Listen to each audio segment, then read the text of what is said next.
Maswerteng hapon po mga ka-STL. Narito na po ang resulta ng STL Batangas para sa araw na to, second draw November 13, 2024. Araw ng Miyerkules, naway ang mga natayan nyo pong mga numero kanina ay manalo nawa ngayong hapong ito, 4:30 PM. Kaya kunin nyo na po yung mga tickets. Narito na po ang resulta. Ang mga nanalong numero sa STL Batangas ngayong hapong ito, November 13, 2024. Second draw result, 4:30 PM.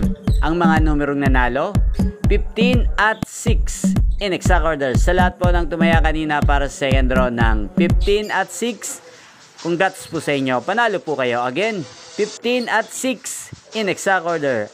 At shoutout po natin ngayong hapong ito sa STL Batangas si Ate Sonia. Ate Sonia ng Batangas, shoutout po sa iyo at sa lahat po ng tagapanood natin sa STL Batangas. Shoutout po sa inyong lahat dyan. Yan yung pong napanood ang resulta ng STL Batangas sa channel na to. Roderick Hernandez TV, maraming salamat po sa patuloy nyo pong pagsuporta sa aking channel. Huwag pong kalimutang mag-subscribe. Thank you for watching. At mamaya po magkita-kita pong muli tayo 8:30 PM ng gabi. Thank you for watching.